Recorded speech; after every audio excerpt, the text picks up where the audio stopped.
উত্তম আদর্শবান হতে গেলে কিছু জিনিস অর্জন করতে হবে, কিছু জিনিস বর্জন করতে হবে। কিন্তু আমি যখন রসুলের পাককে উত্তম আদর্শ হিসাবে নিব, তাহলে রসুল যা করত আমি তাই করব, রসুল যা নিষেধ করত আমরা সেগুলা থেকে নিজেকে দূরে রাখবো।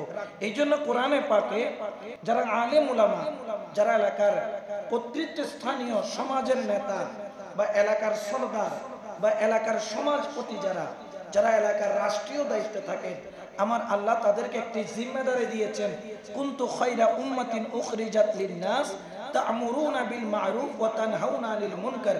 আমার আল্লাহ পাক রব্বুল আলামিন আমাদেরকে নির্দেশ দিচ্ছেন, তোমাদের মতো উত্তম জাতি হলো ওই ব্যক্তিগণ যারা কি করে, উখরিজাত লিন-নাস, মানুষদেরকে তারা বিভিন্ন অন্যায় কর্ম থেকে, মানব জাতিকে আল্লাহ পাক রব্বুল আলামিন যে নির্দিষ্ট নিয়ামত দিয়েছেন, ওই নিয়ামতের মাধ্যমে মানব জাতিকে কল্যাণের জন্য আল্লাহ পাক সৃষ্টি করেছেন। কেমন কল্যাণ?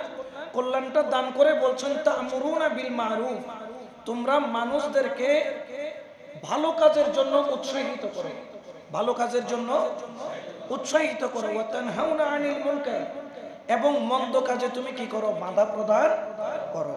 যদিও বা এখন মানুষ ভালো কাজে উৎসাহিত করে না, কোনখানে মন্দ কাজ হচ্ছে সেখানে বাধাও, কারণ বাধা দিতে গেলে নিজে আবার কোন বিপদে পড়ে।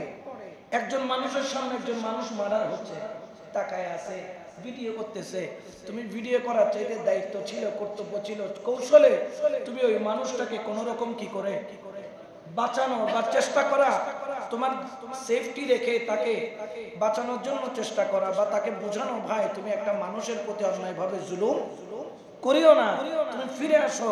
কিন্তু এটা না করে আমাদের সমাজ এমন এক চরিত্রের দিকে চলে গেছে যে তারা ভিডিও করতে রাজি কিন্তু অন্যায় কাজে বাধা দিতে রাজি নয়। এটা হচ্ছে গিয়ে সামাজিক অবক্ষয়, এটা সামাজিক অবক্ষয়। আমরা শিক্ষিত হচ্ছি কিন্তু আমরা শিক্ষার আলো আমাদের মধ্যে এখনো জ্বালাইতে পারি নাই। মাঝে মধ্যে মনে হয় শিক্ষিত চাইতে অশিক্ষিত ভালো, অশিক্ষিত অনেক।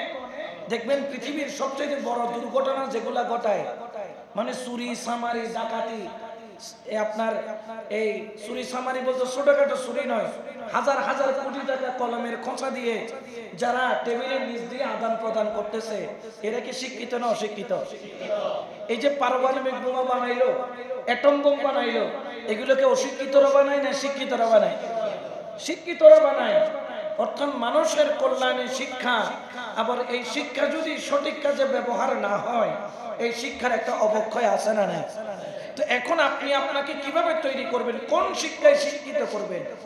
আমরা মনে করি যে মাস্টার্স পাস করলে সে একজন গ্রাজুয়েট। আমরা মনে করি যে কোন একটা ব্যক্তি যদি এই লেখাপড়া করে আলেম হয়ে গেল, মাদ্রাসা থেকে কামিল পড়ে ফেললো, সে গ্রাজুয়েট না। যতক্ষণ তার মধ্যে রসুলের উত্তম আদর্শ আসবে না, ততক্ষণ সে ফার্স্ট ক্লাস কোনো নাগরিক হতে পারবে। এটা দুনিয়ার দৃষ্টিতে নয়, কার দৃষ্টিতে? আল্লাহর দৃষ্টিতে। আর আমরা দামি হতে চাই কার দৃষ্টিতে? দুনিয়ার দৃষ্টিতে কেউ দামি বলুক বা না বলুক, দুনিয়ার দৃষ্টিতে কেউ খারাপ বলুক বা ভালো বলুক, দুনিয়ার দৃষ্টিতে কেউ পছন্দ করুক আর না করুক, আল্লাহ যদি পছন্দ করে, আমাকে যদি আল্লাহ ভালোবাসেন, আল্লাহ যদি আমাকে কবুল করেন, একজন ঈমানদারের আল্লাহর ভালোবাসা ছাড়া আর কোনো ভালোবাসার দরকার।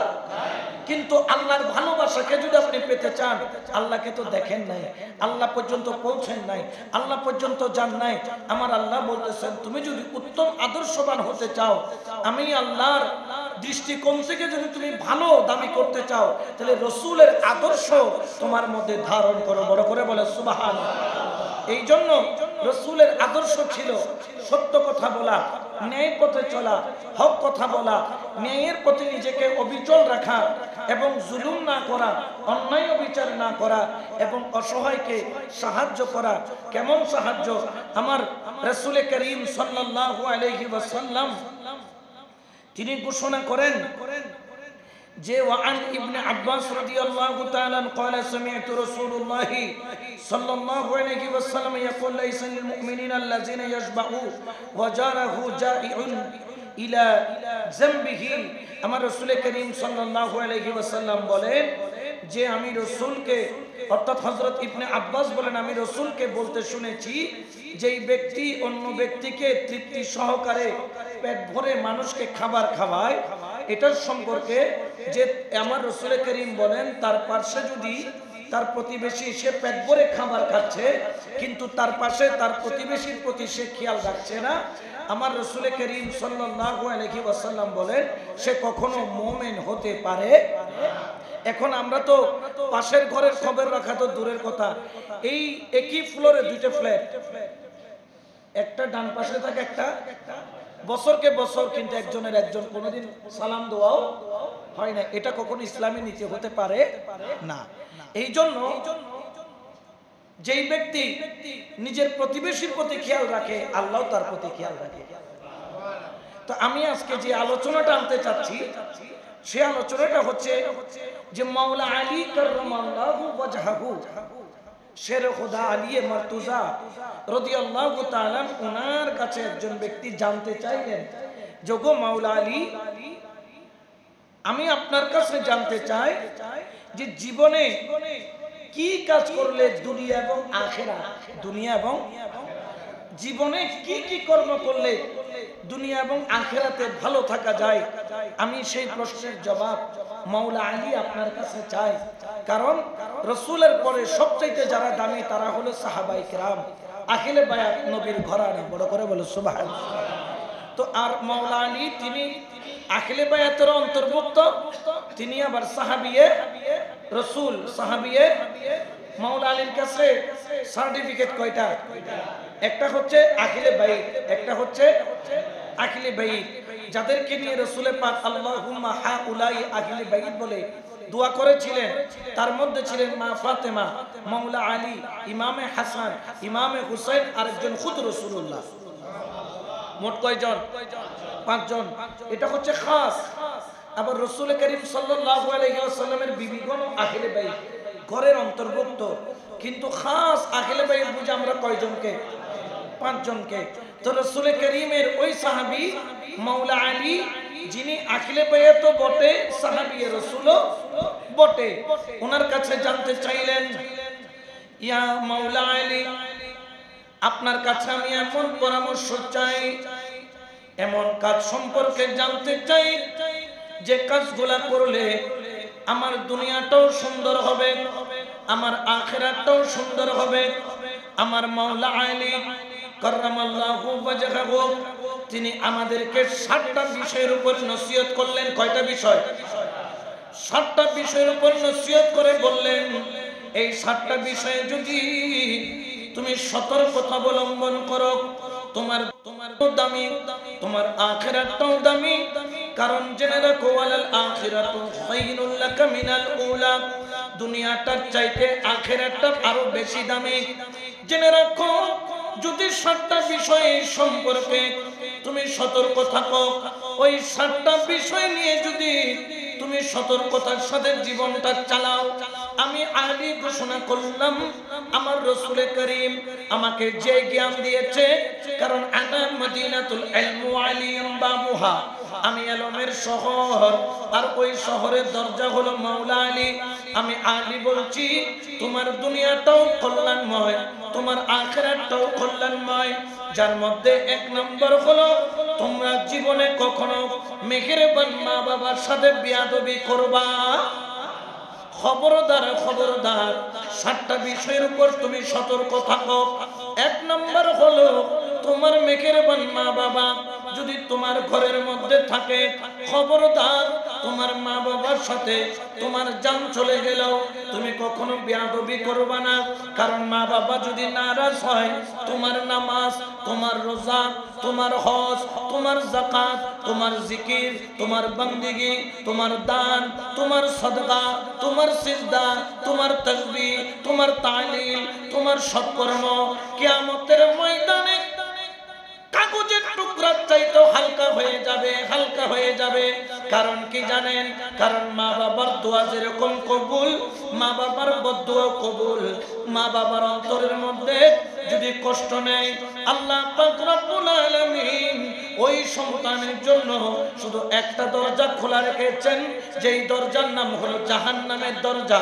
এই জন্য যদি তুমি দুনিয়া এবং আখিরাতকে সুন্দর করতে চাও, আমার মাওলা আলী বলেন, এক নাম্বার হলো তুমি তোমার মা বাবার সাথে উত্তম ব্যবহার করো, যেটা আমার আল্লাহ ঘোষণা করেছেন, ওয়া'বুদুল্লাহ ওয়ালা তুশরিকু বিহি শাইআন ওয়া বিল ওয়ালিদাইনি ইহসানা। তোমরা আল্লাহর ইবাদত করো, আল্লাহর সাথে কাউকে শরীক করো না, এবং মেহেরবান মা বাবার সাথে উত্তম আচরণ করো। কারণ মা বাবার হক কিয়ামত পর্যন্ত ধন দৌলত টাকা পয়সা দুনিয়াদারি দিয়ে মা বাবার হক একজন সন্তান কিয়ামত পর্যন্ত চাইলেও আদায় করতে পারে না। কারণ কি জানেন, যেই দিন থেকে একজন যুবক যেই দিন থেকে বাবা হয়, বিশেষ করে মায়ের মোহাব্বত দেখা যায়, কিন্তু বাবার মোহাব্বত দেখা যায় না। বাবাটা একটু ভিন্ন হয়। বাবা মোহাব্বত করে কিন্তু এটা বুঝতে দেয় না। বাবা কখন কাজে আসে, যখন তুমি কঠিন বিপদে পড়ে গেছো, কেউ তোমার পাশে নাই, তখন দেখবে যে তোমার পাশে পিলারের মতো যিনি দাঁড়িয়ে আছে তিনি হচ্ছেন তোমার বাবা। উচ্চ আওয়াজে বলেন না সুবহানাল্লাহ। কেমন পিলার? আপনার এক জোড়া ভালো জুতা কিনে দেওয়ার জন্য নিজের পায়ের তলা পর্যন্ত কি করে ফেলে, ক্ষয় করে ফেলে। এটার নাম কি? বাবা। বলেন এটার নাম? পৃথিবীর মধ্যে একমাত্র ওই ব্যক্তি যিনি সকাল থেকে সন্ধ্যা পর্যন্ত গাধার মতো খাটে, বলদের মতো খাটে, সকাল থেকে সন্ধ্যা পর্যন্ত। আপনি খেয়াল করেছেন আপনার বাবা ঘরের থেকে কয়টায় বের হয়? আপনি খেয়াল করছেন আপনার বাবা ঘরে কয়টায় ঢুকে? যারা দরিদ্র ফ্যামিলি তারা জানে, বাবা যখন একদিন রিক্সা চালায়, তুমি দেখিও কত ঘাম বাবার শরীর থেকে টপ টপ টপ টপ করে পড়তেছে। তোমার জন্য দুইটা ঢাল ভাত এবং তোমাকে একটু ভালো মাংস খাবার তোমার জন্য আনার জন্য এক্সট্রা ওভারটাইম করতেছে। বাবা তার স্যান্ডেল ক্ষয় করে ফেলতেছে তোমার জীবনটাকে সুন্দর করার জন্য। হ্যাঁ, একটু বকা দেয়, একটু তোমাকে বকা দেয়, মাঝে মধ্যে তোমাকে একটু করে প্রহার করে, কিন্তু জেনে রাখো বাবার চৈতন্যের মায়া, মায়ের মহব্বত দেখা যায়, কিন্তু বাবার মহব্বত দেখা যায় না। কারণ পুরুষ জাতিটা হচ্ছে এমন যেটা খাটতে পারে। আল্লাহ তাদেরকে খাটার মতো এত ধৈর্য দান করেছেন, সকাল থেকে সন্ধ্যা পর্যন্ত খাটে। যখন খেটে যখন ঘরে আসে, সন্তান যখন বাবার জন্য দরজা খুলে দেয়, বাবাকে যখন বলে আসসালামু আলাইকুম ওয়া রাহমাতুল্লাহি ওয়া বারাকাতুহু, বাবা ঘরে আসো, গামছাটা বাবার হাতে তুলে দিল, লুঙ্গিটা বাবার হাতে তুলে দিল, গেঞ্জিটা বাবার হাতে তুলে দিয়ে, বাবা তুমি গোসল করে নাও, আমি তোমার জন্য নাস্তা নিয়ে আসতেছি, বা আমি তোমার জন্য টেবিলের মধ্যে খাবার তৈরি করতেছি। খোদার কসম, ওই বাবার সারা দিনের ক্লান্তি ওই সন্তানের একটু মুহাব্বতের অন্তরের আওয়াজটা শুনে বাবার সমস্ত ক্লান্তি মুছে যায়। উচ্চ আওয়াজে বলে না সুবহানাল্লাহ। এই জন্য জীবনে কোনোদিন কোন অবস্থাতে মেহেরবান মা বাবার সাথে বেয়াদবি করা যাবে। বাবা ঝুঁকে যায়, বাবা দেখবেন বয়স হলে ঝুঁকে যায়, শরীরটা এমনি ঝুঁকে না, ঝুঁকার কিছু কারণ আছে। জীবনে এত পরিশ্রম করে বাবা, জীবনে এত পরিশ্রম করে বাবা, তোমাকে সোজা করতে গিয়ে বাবা আস্তে আস্তে ঝুঁকে যায়। কিন্তু আল্লাহর কাছে বলে, আল্লাহ আমি তো ঝুঁকে গেছি, কিন্তু আমার সন্তান তো খাড়া হয়ে গেছে। উচ্চ আওয়াজে বলে না সুবহানাল্লাহ। কিন্তু এই বাবা যখন বৃদ্ধ হয়, এই বাবা যখন বুড়া হয়ে যায়, তখন এই বাবাকে বৃদ্ধাশ্রমে দিয়েছে এই সন্তান। এই বাবা যখন অকেজ হয়ে যায়, সন্তানের মায়া মমতা থেকে বঞ্চিত হয়। কারণ আপনি দেখবেন কবরের সামনে দাঁড়াইয়া কি দোয়া করেন, রব্বির হামহুমা কামা, হে আল্লাহ ছোটবেলা আমার মা বাবা আমাকে যেভাবে বুকের সাথে বাঁধিয়ে রাখতো, ছোটবেলায় লালন পালন করতো, তুমিও সেইভাবে তুমি কবরের মধ্যে তাকে কি করো, সাহায্য করো, শান্তি দান করো, সেইভাবে তুমি রাখো। কেন বললেন? কারণ যখন একজন বাবা মা বৃদ্ধ হয়ে যায়, তারাও ছোট বাচ্চার মতো হয়ে যায়, তারাও ছোট শিশুর মতো হয়ে যায়। একটু চায় যে সন্তান এসে বাবা বলে ডাক দিক, একটু চায় সন্তান এসে মা বলে ডাক দিক। যখন মা বলে ডাক দেয়, বাবা বলে ডাক দেয়, তখন শুধু মা বাবা খুশি হয় তা নয়, আমার আল্লাহও খুশি হয়ে যায়। আমার আল্লাহ বলে ফেরেশতা দৌড় দিয়া যা, যাই আমার ওই বান্দার আমলনামার মধ্যে মা খুশি হয়েছে, এটার বিনিময়ে একটা মকবুল হজের সওয়াব ওই সন্তানের আমলনামার মধ্যে লিখে স্পেশাল ভাবে দান করে দেওয়া হয়। বড় করে বলো সুবহানাল্লাহ। এই জন্য মা বাবার সাথে কোনোদিন ভুলেও বেয়াদবি করা যাবে। বাবা একটু খিটখিটে, মা একটু খিটখিটে, কথায় কথায় দোষ ধরে, কথায় কথায় বকা দেয়, কথায় কথায় তোমাকে থাপ্পড় মারে, কথায় কথায় 10 জনের সামনে তোমাকে ছোট করে। খবরদার খবরদার, তুমি কখনো তোমার মা বাবার সাথে বেয়াদবি করবা না। যদিও বা আমার নবীর উম্মত যদি মা বাবার সাথে বেয়াদবি করে, যদিও বা তাদের উপর ইসলামের দৃষ্টিতে কঠিন কোনো শাস্তির ব্যবস্থা নাই, কিন্তু আমার নবীর পূর্ববর্তী নবী যারা ছিল তাদের সময়কালে যদি কেউ মা বাবার সাথে বেয়াদবি করত, তাদের উপর কতল ওয়াজিব ছিল, তাদেরকে কতল করা হতো। জেনে রাখেন, জেনে রাখেন, মেঘের বান মা বাবা যার ঘরের মধ্যে রয়েছে, তার ঘরের মধ্যে বটবৃক্ষের ছায়া রয়েছে। মেঘের বান মা বাবা যতদিন তোমার আছে, তোমার খাবারের কোনো টেনশন নাই, তোমার ঘুমানোর কোনো টেনশন নাই, তোমার কাপড় চোপড়ের কোনো টেনশন নাই। যেই দিন মা বাবা দুনিয়া থেকে যাবে, সেই দিন এসে কেউ জিজ্ঞেস করবে না বাবা তুমি ভাত খাইছো, বাবা তুমি গোসল করছো, কপালের মধ্যে হাত দিয়ে দেখবে না বাবা তোর তো জ্বর আসছে, জ্বর আসছে, একটু করে ওষুধ খেয়ে নে। তুমি খাইতে না চাইলো মা জোর করে খাওয়ায়, তুমি দেখবা না আর পাবা না। তুমি যখন অসুস্থ হও, তাড়াতাড়ি মুরগি নিয়ে আসে, তাড়াতাড়ি ছাগল নিয়ে আসে, সদকা করে দেয় গরিবদেরকে। তুমি যখন অসুস্থ হও, তুমি মেডিকেলের মধ্যে 40 দিন ভর্তি আছো, দেখবা 40 দিনের মধ্যে বন্ধু হয়তোবা যাবে 1 দিন, বন্ধু হয়তোবা যাবে 2 দিন, বন্ধু হয়তোবা যাবে 10 দিন, কিন্তু 40 দিনের 40 দিন তোমার মাথার কিনারায় যিনি বসে থাকেন তিনি হলেন মেঘের বান মা, মেঘের বান বাবা। বড় করে বলেন সুবহানাল্লাহ। এই জন্য মাওলা আলী কাররামাল্লাহু ওয়াজহাহু তিনি আমাদেরকে বলছেন জীবনে কখনো মা বাবার সাথে বেয়াদবি করা যাবে। কেউ বেয়াদবি যদি করে ফেলেন ক্ষমা চেয়ে নেবেন, কারণ মা বাবা যদি ক্ষমা না করে কিয়ামতের ময়দানে আল্লাহ ক্ষমা করবে, পীরে মুর্শিদ সুপারিশ করবে, রাসূল দয়া করবে, এই আশা অন্তরে কখনো রাখিয়েন। তারাও করবে না, কারণ মা বাবার দোয়া যেরকম দামি, মা বাবার বদদুয়াও সেরকম খতরনাক। মা বাবার দোয়ায় বাইজিদ বুস্তামি সুলতানুল আরেফিন হয়েছে। কি হয়েছে? পৃথিবীর বুকে কোনো ওলি দেখান তো মা বাবার সাথে বেয়াদবি করে ওলি হয়েছে? কখনো আপনি পাবেন না, কারণ প্রত্যেক ওলি আল্লাহ জানে তার ঘরে এটা মা বাবা নয়, আল্লাহর একটা রহমতের টুকরা আল্লাহ তার ঘরে দিয়েছে। বড় করে বলছেন, বিশেষ করে ইয়াং ছেলে যারা 14-15 বছর এসএসসি পরীক্ষা দিয়েছেন, ইন্টারে উঠেছে, ইন্টার উঠার পরে একজন বলছে ইন্টার মানে don't care, inter first year I am don't care, আমি আর কাউকে কেয়ার করি না, এরকম কিছু মনোভাব আমাদের ইয়াং জেনারেশনের মধ্যে আছে। তুমি যত বড়ই হও, তুমি যদি বাংলাদেশের প্রধান উপদেষ্টাও হয়ে যাও, প্রধানমন্ত্রীও হয়ে যাও, জগতের জন্য তুমি প্রধানমন্ত্রী, কিন্তু মা বাবার জন্য তুমি সেই সন্তানই। এই জন্য কখনো মা বাবার সাথে বেয়াদবি করা যাবে। 1 নাম্বার গেল। 2 নম্বর হলো কখনো কারোর উপর জুলুম করা যাবে। এখন দিন দিন জুলুমের মাত্রা কমতেছে না বাড়তেছে? এত জুলুম, জুলুমের কোনো শেষ। চারিদিকে অন্যায়, অবিচার, রাহাজানি, সন্ত্রাসী, জুলুম, বলৎকার, গালাগালি, মারামারি। মানে ওই যে গত কয়েকদিন আগে দেখলাম 2 কলেজের মধ্যে এমন রাত্রে সংঘর্ষ হইলে আগুন দিয়ে এক কলেজের ছাত্র আরেক কলেজের জ্বালিয়ে দিল, গাড়ি ঘোড়া অফিস আদালত জ্বালিয়ে দিল। গত কয়েকদিন আগে বিষয় কি জানেন? একটা থুতুকে কেন্দ্র করে, মানে থুতু ফেলাকে কেন্দ্র করে এমন মারামারি হলো, 2টো কলেজ ধ্বংস করে দিল। অথচ যারা ভাঙছে এরা কলেজের একটা দরজার দামও দেওয়া তাদের ক্ষমতা নাই। এটা এক ধরনের জুলুম। আচ্ছা বলেন তো, আল্লাহ কি জালেমের পক্ষে থাকে না মজলুমের পক্ষে?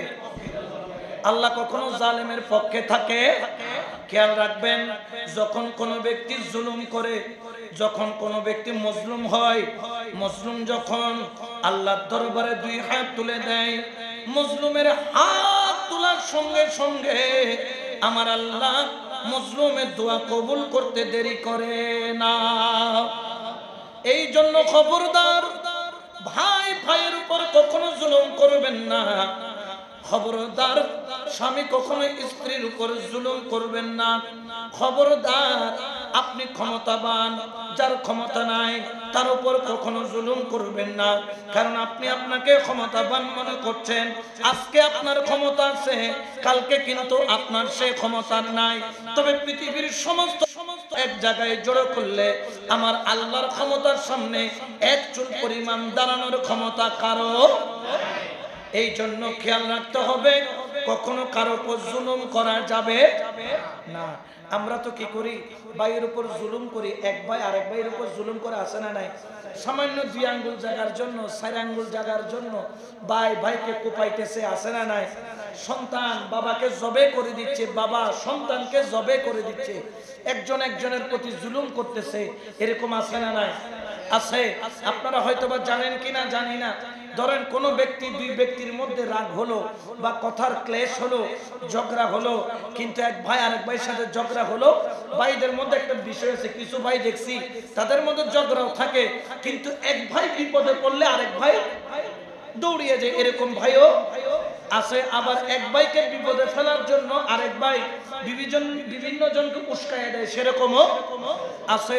সাক্ষী দেয়, হয়তো তুই মামলা কর, সাক্ষী আয় দিন দে, আর ভাই হলে সাক্ষী আয় দিন, তুই কি কর, মামলা করে, এরকম আছে না নাই?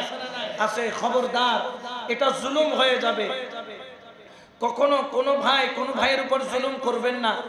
আপনাদের সাথে সামান্য কথা কাটাকাটি হয়েছে, আমার আল্লাহ বলতেছেন, যেই ব্যক্তি আগে নিজেকে ছোট করে, নিজেকে কি করে ছোট করে, ধরেন বড় ভাই ছোট ভাই ঝগড়া হলো, ঝগড়া হওয়ার পরে ছোট ভাই নিজেকে যেহেতু মানেও ছোট, বয়সেও ছোট, ছোট ভাই গিয়ে বড় ভাইয়ের সাথে সালাম দিয়ে কথা বলল, কথা বলে কি আপনি ছোট হয়ে গেলেন? না।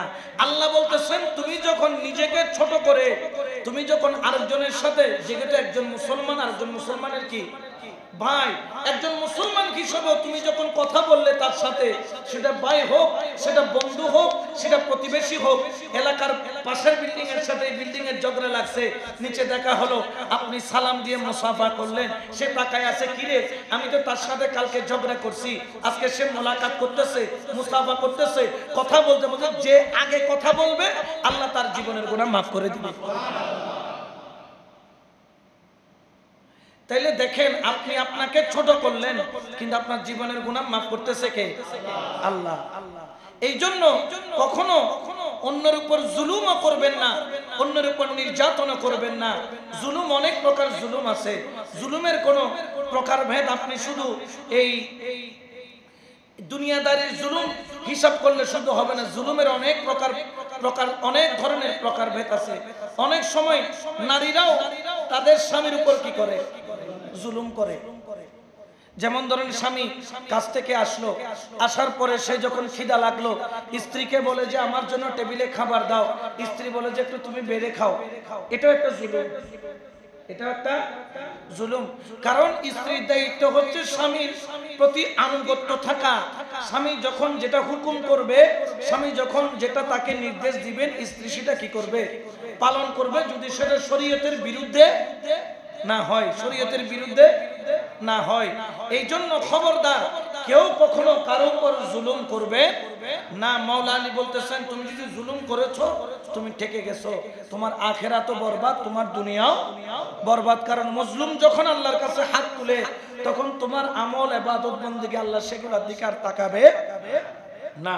অনেকে আছেন যে একদম মসজিদের প্রথম কাতারে সবার আগে 5 ওয়াক্ত 5 জামাত নামাজ আদায় করে, কিন্তু মোটামুটি সে এলাকার মধ্যে জুলুমের রেকর্ড করে ফেলছে, এরকম আছে না নাই? তাহলে এই নামাজের কোনো দাম আছে? আমার মাওলা আলী বলতেছেন, তোমার দুনিয়াও শেষ, তোমার আখিরাতও শেষ। তবে হ্যাঁ, এটা ন্যায় বলতে কথা আছে, হক বলতে কথা আছে, ইনসাফ বলতে কথা আছে। তো আমার হক আমি চাইবো না, আমি ইনসাফ খুঁজবো না, আমি আমার হক কথাটা বলবো না, তবে আমি বলবো, সেটা এমন ভাবে বলবো যেটা জুলুমের পর্যায়ে না পড়ে। এই জন্য মাওলা আলী 7 প্রকারের মধ্যে প্রথম প্রকার বললেন মা বাবার সাথে কোনোদিন বিয়াদবি করবা না। 2 নম্বর বললেন কখনো কারো উপর জুলুম করবা না।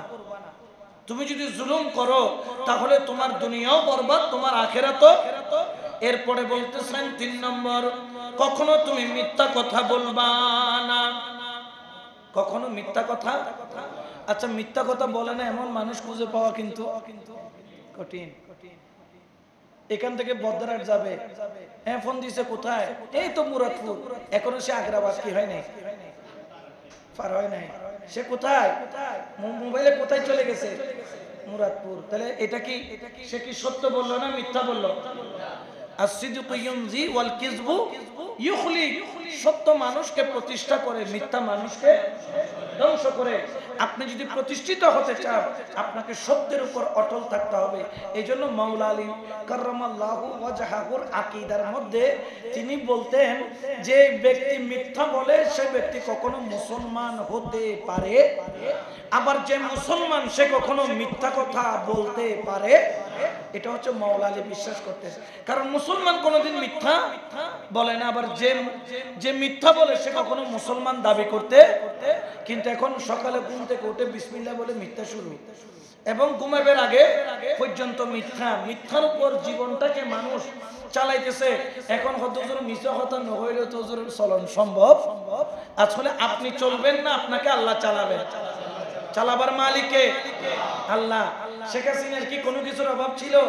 কিন্তু ওই ফারে পাঠাই দিছে না, পাঠাই দিছে কে? আবার আমরা যদি তার চাইতে আরো খারাপ হয় আবার নিয়ে আসবে কে? আল্লাহ। কারণ সব ক্ষমতা আল্লাহর উপর। সব ক্ষমতা কার উপর? আল্লাহর উপর। বর্তমান সময় আমি আমার কথা বলি, গত 2-4 দিন আমার ঘুম নাই। আমার একটা জায়গা, এই ওগুলো হচ্ছে অবশ্যই সরকারি জায়গার মতো। এখন 74 সালে লইয়ে ফেলে রেখে রেখে খানকা আছে, জিকির আজকার চলে। এখন কয়দিন আগে এসে কিছু এই পট পরিবর্তনের কারণে এসে বলতেছে আপনার এটা আমি দখল করে ফেলবো। তো এই যে সে মিথ্যা জুলুম করে, মিথ্যা কথা বলে যে দখল করার যে পায়তারা করছে, এখন এগুলার উপর একজন কাদের কুদরতওয়ালা শক্তিওয়ালা একজন আছে কিনা? আছে। কারণ আজকে আপনি যদি কারো প্রতি অন্যায় করেন এটার সাজা আপনাকে আগামীকালকে ভোগ করতে হবে। এটার কোনো ধরনের মাপ আপনি কখনো পাবেন না। সেই জন্য খবরদার কখনো মিথ্যার আশ্রয় নেবেন না। আপনি সত্য বলবেন, হিকমতের সাথে সত্যটা বলবেন। আমার আব্বা হুজুর কেবলা যখন এই বিদেশ, উনি প্রায় 42-43 বছর উনি পাওয়ার হাউসের মধ্যে উনি ইঞ্জিনিয়ার ছিলেন এই আবুধাবিতে সরকারি। তো ওনার ব্যবসা ছিল আগে, এখন উনি ব্যবসা ছেড়ে দিয়েছেন। তা ব্যবসার লাইসেন্স পাওয়া কঠিন, উনি লাইসেন্স আরেকজনকে দিয়ে দিয়েছে। তো ওনাকে জিজ্ঞেস করলো যে আপনি ব্যবসার মানুষ, লাইসেন্সের জন্য টাকা খরচ করে আপনি দিয়ে দিলেন কেন? বলতে আমি ওয়াল্লাহ বলে, মানে আল্লাহর কসম করে বিক্রি করতে। কারণ কোন একটা জিনিস বিক্রি করতে সৌদি যারা এই কফিল থাকে বা আরবি থাকে তারা বলে এটার দাম কত, এটার দাম এত, তোমার কিনা কত, ওয়াল্লাহ করে বলো। এখন ওয়াল্লাহ বলা তো সম্ভব না। আমি আল্লাহর নামে কসম করতে আমার জিনিসটা কিনা আমি লাভ করব, কিন্তু আল্লাহর নামে কসম করে মিথ্যা বলে লাভ করার কোনো দরকার। এরকমও কিছু মানুষ দুনিয়াতে আছে, এখনো এই সমাজে অনেক পাবেন যারা মানুষকে ঠকায় না, মানুষের সাথে মিথ্যা বলে না, মানুষের সাথে ন্যায় ইনসাফ করে চলে। দেখবেন তার দোকানের কাস্টমার সবচাইতে বেশি। কারণ মানুষ জানে তার কাছে গেলে আমি ঠকবো না, তার কাছে গেলে আমি ঠকবো না, সে আমাকে কখনো ঠকাবে না।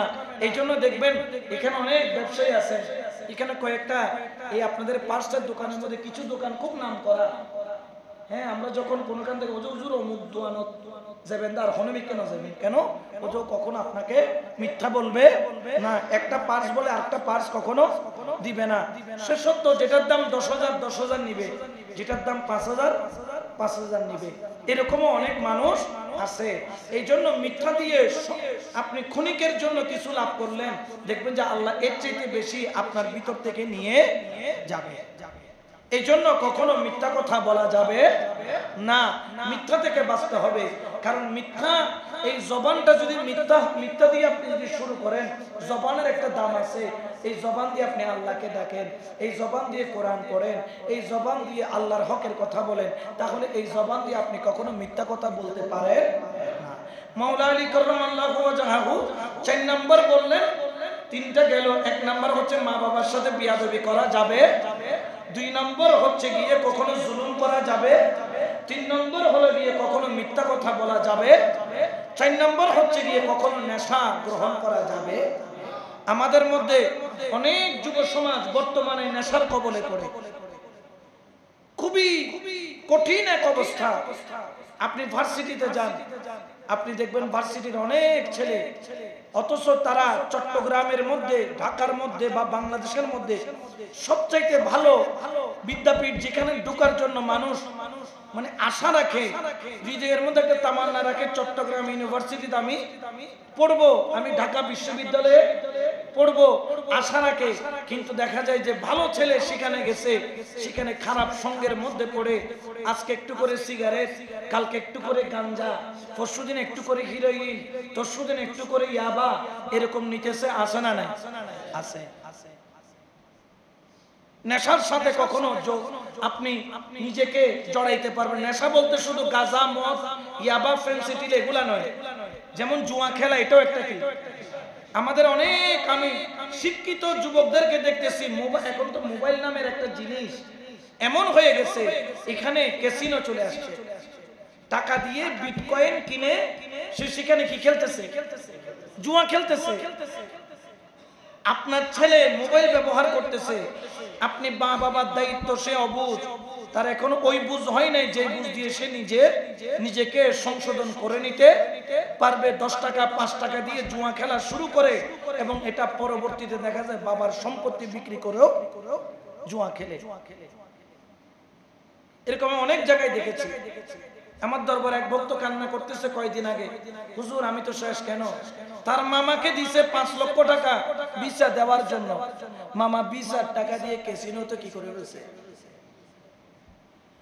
বাকিনারা হয়তো বাকিনা ভিসা আগিয়ে এই আসতেছে আসতেছে বলে আপনি, তোমার ভিসা আর আসবে না, ভিসা শেষ। কারণ সে জুয়াতে সমস্ত টাকা কি করে ফেলেছে, শেষ করে ফেলেছে।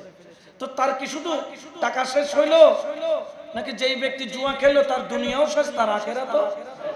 শুধু জুয়া নয়, যারা জুয়ার সরঞ্জাম বহন করে, জুয়ার সরঞ্জাম, এদের ব্যাপারে ইসলাম বলতেছে কিয়ামতের ময়দানে তাদের হাতের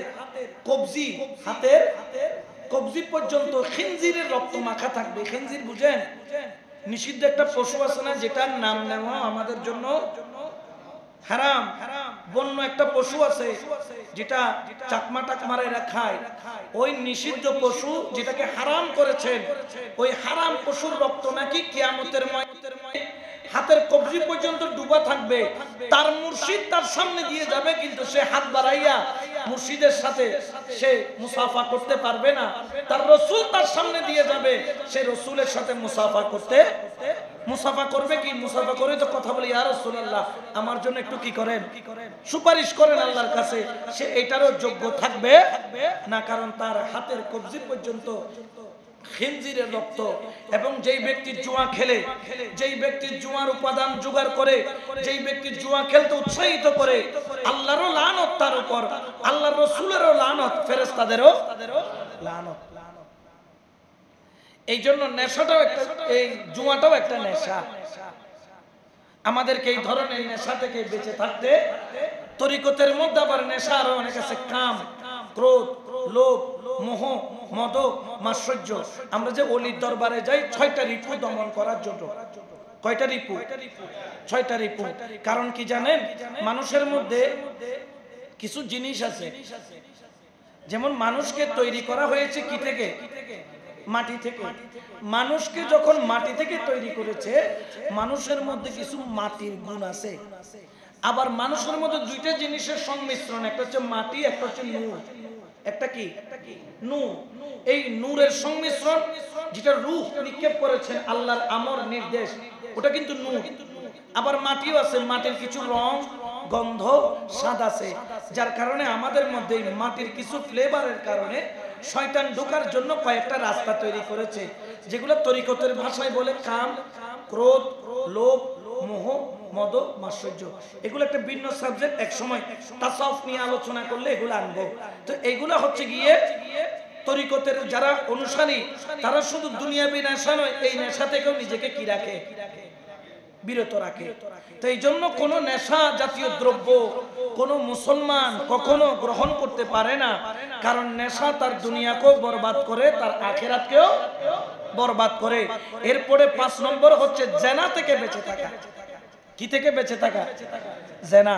আচ্ছা বলেন তো, বর্তমানে জেনা এটা এমন একটা বিষয় হয়ে গিয়েছে, আপনি হাজার চেষ্টা করলেও এটাকে আপনি কখনো কন্ট্রোল করতে পারছেন?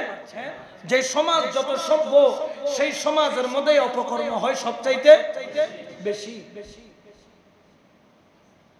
সবচাইতে বেশি স্কুল কলেজে যান, ভার্সিটিতে যান, স্কুলে যান, কলেজে যান, দেখবেন যে এই ধরনের কর্মকাণ্ডগুলা আপনাদের স্কুল, কলেজ, ভার্সিটি এগুলোর মধ্যে অধিক পরিমাণে হচ্ছে। বিশেষ করে ইয়াং জেনারেশন আসক্ত হচ্ছে, কারণ সে একটা মোবাইল আছে, মোবাইলের মাধ্যমে ভালোটা পাচ্ছে কম, খারাপটা পাচ্ছে বেশি। কারণ খারাপ কাজের মধ্যে সহযোগিতা করে 2 জন, ভালো কাজের মধ্যে সহযোগিতা করে, খারাপ কাজের মধ্যে সমাজও সহযোগিতা করে, পরিবেশ। কারণ আমাদের এই বাংলাদেশে কি ইসলামী পরিবেশ আছে? আপনি যখন ভার্সিটিতে যাবেন, ছেলে মেয়ে একসাথে লেখাপড়া করতেছে, একসাথে কি করতেছে? লেখাপড়া করতেছে। আফগানিস্তানের মধ্যে এখন আইন কানুন করেছে, ছেলেরা আলাদা পড়বে, মেয়েরা আলাদা পড়বে। কিন্তু আমাদের বাংলাদেশে ইসলামী সে কালচারটা আমাদের মধ্যে নাই। তাহলে সমাজ আমাকে উদ্বুদ্ধ করতেছে, আমাদের এই পরিবেশ আমাদেরকে উদ্বুদ্ধ করতেছে জেনার কাজের দিকে লিপ্ত হওয়ার জন্য। যখন একজন পুরুষের পাশে একজন নারী বসে, একজন নারীর পাশে একজন পুরুষ বসে, তার মধ্যে একটা অবশ্যই আকর্ষণ অবশ্যই তৈরি হয়। আমাদের সমাজ ব্যবস্থা তো ভিন্ন। আমরা ইসলামটাকে মানুষের মধ্যে সুন্দর করে ফুটায় তুলতে পারি, এটা আমাদের ব্যর্থতা, এটা আমাদের আলেম ওলামার ব্যর্থতা, এটা আমাদের ব্যর্থতা। কারণ দেখেন, ওই দিন একটা ভিডিও দেখলাম, রাশিয়ার মধ্যে বাংলাদেশি কিছু যুবক গেছে, যুবকরা গিয়ে রাশিয়ার পক্ষে ইউক্রেনের বিরুদ্ধে কি করতেছে, ভিডিও কতগুলো ভাইরাল হয়েছে, অনেক বাংলাদেশি সেখান থেকে ভিডিও করে করে এই অস্ত্র, এটা ড্রোন, এটা অমুক সে দিচ্ছে। অথচ দেখেন এটাকে কিন্তু এর সন্ত্রাস, বাংলাদেশের সন্ত্রাস বলতেছে না, এটাকে বলতেছে চাকরি। সে চাকরি করতে গেছে। যখন ইসলামের জন্য যখন এখান থেকে আফগানিস্তানে যাবে, সে যদি ওখান থেকে কোনো ভিডিওতে বলবে যে সে জঙ্গি। এই দেশে গেছে সেটা হইতেছে গিয়ে চাকরি, ওই দেশে গেছে জঙ্গি। কারণ ইসলামটাকে কিছু মানুষ এমন ভাবে রিপ্রেজেন্টেটিভ করছে যে ইসলাম মানে জঙ্গি। ইসলামটাকে আমরা সুন্দর করে আমরা ফুটে তুলতে পারি নাই।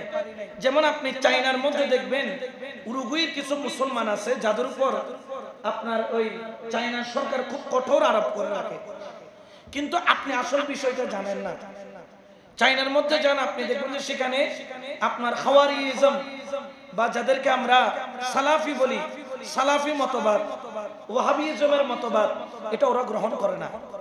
কারণ এটার মধ্যে জঙ্গিবাদের দিকে কি করে, উৎসাহিত করে। কিন্তু তারা সুফিবাদকে ভালোবাসে। কারা? চায়নার কথা বলতেছি আমি, এটা নিয়ে কিছুটা গবেষণা করছি, দেখলাম তারা সুফিজমকে ভালোবাসে। কারণ তাদেরকে ইসলামের সৌন্দর্যটা আমরা তাদেরকে দেখাইতে পারি নাই। আমরা ইসলাম মানে কি দেখাইছি, একজন একজনকে কতল করো, মেরে ফেলো, এটার নামে ইসলাম। কিন্তু ইসলামে যে একটা প্রেমবাদ আছে, মোহাব্বতের একটা যে বিষয় আছে, ইসলাম যে একটা ভালোবাসা মোহাব্বতের কথা বলে, দুশ্মনের প্রতিও দুশ্মনের হকের কথা বলে। বদরের যুদ্ধে যখন 70 জন কাফের বন্দী হলো, কাফেরদেরকে যখন বন্দী করা হলো, রাসূল কি দেখালেন, যখন এমন ভাবে বাঁধছে, হাত রশির দাগ পড়ে যাচ্ছে, রাসূল বলে তাদের হাতের বাঁধন খুলে দাও। আগের যুগে তো বন্দীদেরকে হাত পা বেঁধে ফেলে রাখা হতো, রাসূল বললেন না, এটা কখনো ইসলাম হতে পারে। সে আমার দুশ্মন হতে পারে, কিন্তু তার কিছু হিউম্যান রাইটস, মানবাধিকার আছে, তার হাত খুলে দাও, ইয়া রাসূলুল্লাহ হাত খুললে তো পালাবে, অসুবিধা নাই, একজনের জন্য দুইজন পাহারাদার, যাতে সে পালাইতে না পারে। তাহলে এরপরে বলতেছে তোমাদের কাছে যার কাছে গরম বস্ত্র আছে, তুমি তোমার বস্ত্রটা তুমি বন্দীকে কি করো, দাও, কারণ তাকে এখানে দেওয়ার মতো কেউ। অনেক সাহাবী বলে ইয়া রাসূলুল্লাহ এখন কি করব, বলতেছে কি তাদেরকে তো খাবার দেওয়ার মতো না, বলতে তোমার খাবার তাকে দাও। এই আদর্শ দেখে অনেক কাফের সেখানে কলমা পড়ে কি হয়ে গেছে। তো রাসূলের যে একটা প্রেমবাদ আছে, মুহাব্বতের একটা যে দিক আছে, এই দিকটা আমরা সমাজের মধ্যে তুলে ধরতে এটা আমাদের ব্যর্থতা। তো যাই হোক, আমাদেরকে যদি দুনিয়া আখিরাতকে সুন্দর করতে হয়, জেনা নামের কাজ থেকে আমাদেরকে বাঁচতে হবে। আপনি আপনার সন্তানকে ছোটবেলা থেকে যদি ইসলামী আদর্শ শিক্ষা দেন, এখন আপনি কি দেন তাকে, আপনি কি করেন তাকে উইলিয়াম এই শেক্সপিয়ার আপনি তার বই দিচ্ছেন পড়ার জন্য, আপনি তাকে হুমায়ুন আহমেদের উপন্যাস কিনে দিচ্ছেন, আপনি তাকে একটা ইমাম হাসান হুসাইনের জীবনী কখনো কিনে দেন নাই, আপনি কখনো রাসূলের পাকের জীবনী গ্রন্থ আপনি তাকে কিনে দেন নাই। যেই রাসূলের পাকের জীবনী, বাপ তুই আমার কাছে ওয়াদা কর, তুই তো অনেক বই পড়িস, ডেইলি 2 পাতা করে আমার রাসূলের জীবনীটা তুই পড়বি, আপনি কখনো দিছেন? আপনি দেন নাই। তো আপনার মেয়েকে কখনো মা ফাতেমার জীবনী বই আপনি উপহার দিছেন? আপনি তার জন্মদিনের দিন আপনি তাকে একটা স্বর্ণের রকেট দিলেন, আপনি তার জন্য একটা ইয়া বড় কেক বানাই আনলেন, মা তোমার জন্য আমি একটা কি বানাই আনছি, আবার যাইয়া বলছে হ্যাপি বার্থডে টু ইউ, তোমার হ্যাপি বার্থডে, এখানে কাইটা মাইটা খাইয়া চলে গেল। আপনার দায়িত্ব ছিল অবশ্যই কেক খান, কেক খাওয়ার মধ্যে কোনো বেদা, এটা খাবার জিনিস অবশ্যই খাবে, এটা তো হালাল, এটা তো হারাম নয়। কিন্তু দরকার ছিল ওই দিন আপনার মেয়েকে একটা মা ফাতেমাতুজ জাহরার একটা জীবনী দেওয়া, যে মা আমি তোর জন্য কেক আনলাম, আরে একটা 150 টাকা দিয়ে একটা মা ফাতেমার জীবনী আনলাম, মা খদিজার জীবনী আনলাম, বিবি রহিমার জীবনী আনলাম, মা এটা একটু পড়বি, বিবি আসিয়ার জীবনী আনলাম, মা এটা একটু পড়বি, এটা পড়ে এটা রেজাল্ট আমাকে জানাবি। খোদার কসম, যদি আপনার মেয়ে মা ফাতেমার জীবনী পড়ে, আপনার মেয়ে যদি বিবি রহিমার জীবনী পড়ে, আপনার মেয়ে যদি ইসলামের জান্নাতি সুসংবাদ প্রাপ্ত রমণীদের জীবনী পড়ে, কখনো ওই মেয়ে বেহায়াপনার দিকে যেতে পারে। এই জন্য আপনার ছেলেদেরকে আপনি চেষ্টা করবেন যে ইমাম হাসান হুসাইনের জীবনী, আপনি চেষ্টা করবেন রাসূলুল্লাহর জীবনী দেওয়ার জন্য, আপনার মেয়েদেরকে চেষ্টা করবেন একটা মা ফাতেমাতুজ জাহরার জীবনী দেওয়ার জন্য। কারণ যদি সে জানতে পারে, বুঝতে পারে, সে যদি বুঝে যে এই রকম আদর্শবান হলে এই নিয়ামত দেওয়া হবে, তাহলে ওই মেয়ে কখনো খারাপ পথে যেতে পারে।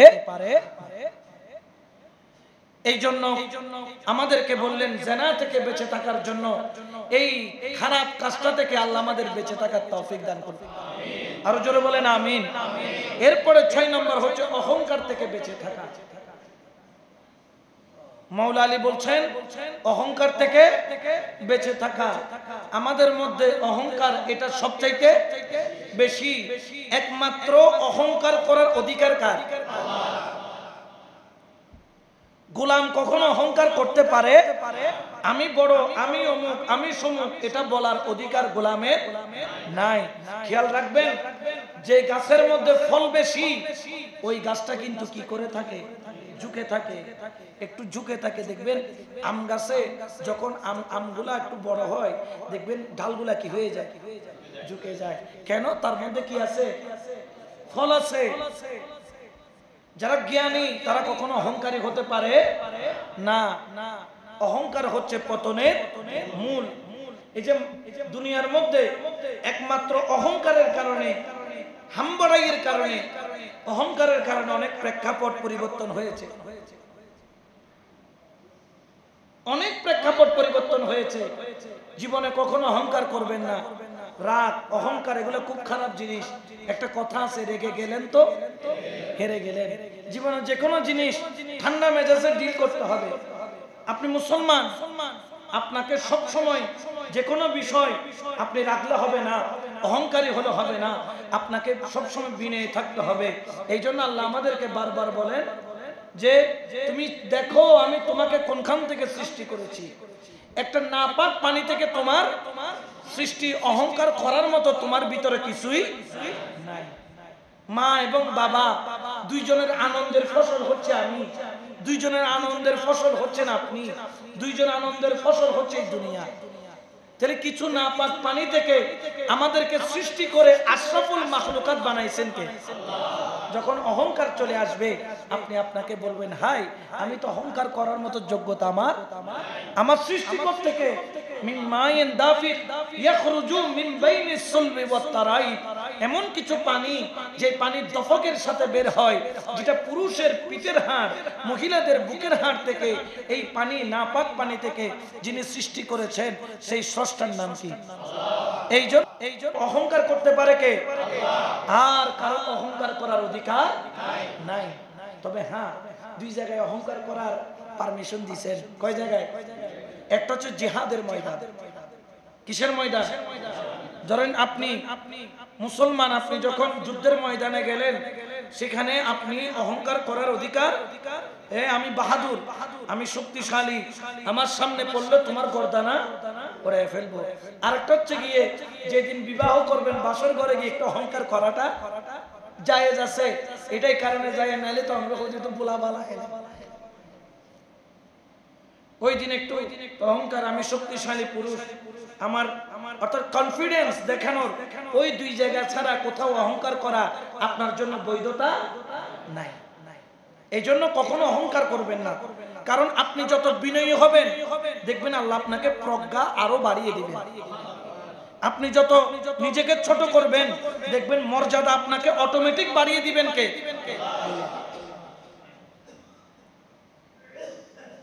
এই জন্য কখনো অহংকার করা যাবে না। রসুলে পাক ও জীবনে কখনো অহংকার করেন নাই। রসুলে পাক খিদার যন্ত্রণা সহ্য করতে না পেরে খেজুর গাছে পানি দিতে গেছে, 4 বালতি পানি দেওয়ার পরে বালতিটা ছিঁড়ে পড়ে গেছে কোথায়? কুয়ার মধ্যে পড়ে গেছে। থাপ্পড় মারছে রসুল, অহংকার করে বলে আমি রসুলকে তুমি থাপ্পড় মারছো। রসুলে পাক মাথাটা নিচু করে বিনয়ী ভাব করে চলে আসেন, রসুলুল্লাহর কথা বলছে, কিন্তু অ্যাকশন নিয়েছেন কে? আপনি যদি অহংকার করে অ্যাকশন নেন, আপনি তো নিয়েই নিলেন। যখন আপনি অহংকার ত্যাগ করে নিজেকে বিনয়ী করে সেখান থেকে চলে আসবেন, এটার অ্যাকশন নেওয়া আরম্ভ করবে কে? ওই ব্যক্তির হাত অবশ্যই গেছে। দৌড়াইতে দৌড়াইতে রসুলের দরবার আসছে, রসুল বিনিময়ে কেসাস নেন নাই। আবার এটা নিয়ে রসুলে পাক নিজে অহংকার করেন, দেখছো নি আমার সাথে বিয়াদবি করছে, এই অবস্থা। রসুলে পাক বললেন না, রসুল দোয়া করলেন, আল্লাহ আমিও তাকে ক্ষমা করে দিছি, তুমিও তাকে ক্ষমা করে দাও। রসুলে পাকের থুতু মুবারক মালিশ করে দিলেন, দেখা গেল ওই অবসাদ আবার কি হয়ে গেল? ভালো হয়ে গেল। এই জন্য কখনো অহংকার করবেন না। অহংকার যদি আপনার মধ্যে থাকে আপনি কখনো দুনিয়াতে এবং আখেরাতে কখনো কামিয়াবি হতে পারবেন না। এরপরে সর্বশেষ হচ্ছে হারাম উপার্জন থেকে বেঁচে থাকা। এটা খুব ইম্পর্টেন্ট একটা বিষয়। আপনি জানেন হারামের একটি দানা, হারামের কয়টি দানা? দানা মানে কি? একটা চাউল, হারাম দ্বারা ক্রয়কৃত একটি চাউল। ওই হারামের দানা যদি আপনার মুখে দিয়ে ঢুকে, আপনার আগামী 40 দিনের ইবাদত কবুল হবে। পিছনের নয়, সামনের। এখন আমাদের এখানে হারাম খাই না যদি বের করতে যায়, এখানে আমিও মনে হয় বাদ পড়বো কিনা সন্দেহ আছে। আমি আমার কথা বলতেছি, কারণ আমার বিভিন্ন ধরনের ব্যাংকের সাথে লেনদেন থাকে, হারাম ঢুকতেছে না? সুদ কি হালাল না হারাম? হারাম। আহাল্লাল্লাহুল বাইআ ওয়া হাররামার রিবা। আল্লাহ ব্যবসাকে হালাল করছেন কিন্তু সুদকে। এখন এমন একটা জমানা চলে আসছে সুদ থেকে বাঁচার কোনো রাস্তা নাই। এমনকি রাসূল পাক বলতেছেন আখিরি জমানা এমন হবে যে তুমি দরজা জানলা বন্ধ করে থাকলেও সুদের খুশবু হইল তোমার ঘরে প্রবেশ করবে। এখন সেই জামানাটা চলে আসছে। এখন বাঁচবেন কিভাবে? রক্ষা পাবেন কিভাবে? বাঁচার উপায়টা কি? রক্ষা পাওয়ার উপায়টা কি? এটা আপনাকে খুঁজে বের করতে হবে। কারণ এটার ব্যাপারে আমি এখন মুখ খুললে হয়তো এটা গণতন্ত্রের বিরুদ্ধে যাবে। বাংলাদেশের যে নিয়ম শৃঙ্খলা আছে তার বিরুদ্ধে যাবে। তবে এইটুকু বলে দিতে পারি, ব্যবসা হালাল কিন্তু সুদ হারাম। হারামকে হারাম বলতে হবে। এটা যদি ডক্টর ইউনুসও করে এটাও হারাম, এটা আমি করলেও হারাম। যেমন বলেই ফেলি, ডক্টর ইউনুস সাহেবের যে ব্যাংক আছে গ্রামীণ ব্যাংক, এখানে টাকা দেয়, এটা কি হালাল না হারাম? কারণ তিনি 27%, 26% করে কি নিচ্ছেন? সুদ নিতেছেন, তো সুদ হারাম। আবার এখন অনেক ইসলামী ব্যাংক বলেন না আমরা সুদ বলতেছি না, তো কি বলতে, মানে হিন্দি নখাননি এনে নখার এনে করে খাবাইতে দেয়, হারাম হারামি এখানে বলার কিছু। আমি যখন শহরে জায়গা কিনি আতুরা ডিপুতে, আমার জীবনে আমার সবচেয়ে বড় সাপোর্টার হচ্ছে আমার বাবা, আমার আব্বা হুজুর কিবলা। আমি যখন ফার্স্ট জায়গা কেনার জন্য একটা বায়না ধরলাম, শহরে একটা জায়গা কিনবো, আমার আব্বা হুজুর আমাকে একটা ফ্ল্যাট কিনে দিয়েছেন লালখান বাজারে। তো বুঝি ফ্ল্যাটটা পরাদিন লাগে, একটা জায়গা কিনবো। তো আমার কাছে টাকা আছে 8.5 লাখ টাকা মতো আছে। এখন 8.5 লাখ টাকা দিয়ে কি জায়গা পাওয়া যায়? এদিক ওদিক থেকে ম্যানেজ টেনেজ করে অল্প কিছু টাকা জোগাড় করছি, আর কোন রকম প্রায় 48 লক্ষ টাকা লাগতেছে আতুরা ডিপুতে জায়গা কিনতে। এখন কোন রকম কিনতে পারি না, এখন লাস্টে দিয়ে মানে কোনো উপায় না পেয়ে একটা ব্যাংকের সাথে কি করলাম, কারণ জায়গাটা কিনবো আমি, হারাম যে আমার উপায় নাই, একটা সম্পদ দরকার আছে শহরে। তা আমার আব্বা কথা বলে আমি যে কাজই করি না কেন আমার আব্বা হুজুর থেকে আগে একবার পরামর্শ নেই। এটাই হচ্ছে আমার সবচাইতে বড় পাওয়া। যখন গেলাম আব্বা হুজুরের কাছে, আমার আব্বা হুজুরের চোখের কোনায় পানি চলে আসছে, বলছে বাবা তুমি ব্যাংক থেকে টাকা নিবা? আমি বলছি জি বাবা, এখন তার কোনো রাস্তা নাই। আমি আমার কথা বলতেছি, তো আমার আব্বা বললেন যে একটু অপেক্ষা করো, চেষ্টা করো। তো আমি আমার খালা, আমার আত্মীয়, আমার শ্বশুর বাড়ির ওদিকেও সবার থেকে মিলে আরো 20 লাখ টাকা শর্ট আছে। আমার আব্বা হুজুর কিবলা ওনার জীবনে উনি খুব সচেতন, মানে ওনার শেষ লাইফে চলার জন্য কিছু টাকা উনি রাখছিলেন, প্রায় 18 লক্ষ টাকা মতো। মানে উনি মারা গেলে ওনার চাতিনা চালিশা হিসাব কিতাব করে যা লাগে এগুলো রাখছেন। তো গিয়ে ব্যাংকে গিয়ে ব্যাংক নীল করে, ব্যাংক বন্ধ করে সমস্ত টাকা তুলে আমার হাতে তুলে, বাবা তুমি তারপরও সুদের সাথে জড়িত। এই যে একটা পরামর্শ দিল আমাকে, যে একটা কত বড় বিপদ থেকে রক্ষা করলো আমার আব্বা আমার প্রতি। তো আমি যদি আমার আব্বা আমাকে হেফাজত করছেন হারাম থেকে বাঁচার জন্য, আমি কি আমার মুসল্লিদেরকে হেফাজত করব না? এটা কি আমার দায়িত্ব নয়? এই জন্য আপনারা চেষ্টা করবেন যতটুকু সম্ভব হারাম থেকে বেঁচে থাকার জন্য। কারণ হারাম যখন ভিতর দিয়ে যাবে, শুধু আপনার বডি নয়, আপনার কলবটাকে কি করে ফেলবে? নষ্ট করে ফেলবে, দুর্গন্ধ পচা করে ফেলবে, ক্যান্সার করে ফেলবে হারামটা। এই জন্য যতটুকু সম্ভব, যেভাবে সম্ভব। হ্যাঁ, অনেকে আছেন যে ব্যবসা করেন, অনেকগুলো লোন নিতে হয়, বড় বড় লোন না নিলে আপনি ব্যবসা চালাইতে পারেন না। নিতেছেন, তবে এটাকে ভালো মনে করে নিয়েন না, অন্তত পক্ষে এটাকে মনে করেন এটা একটা নিকৃষ্ট, আমার আর কোনো উপায় নাই। তবে বেঁচে থাকাটাই হচ্ছে সবচাইতে বেশি উত্তম, বেঁচে থাকাটাই হচ্ছে সবচাইতে বেশি উত্তম। এই জন্য আমার মুসল্লি কেরামদেরকে বলবো, 7টা জিনিসের ব্যাপারে মাওলা আলী আমাদেরকে সতর্ক করেছেন। এই 7টা জিনিস বড় ইম্পর্টেন্ট, যেটা আপনার দুনিয়াকেও বাঁচাবে, আপনার আখিরাতকেও বাঁচাবে। এই 7টা জিনিস থেকে যেন আমরা আমাদেরকে হেফাজত করতে পারি।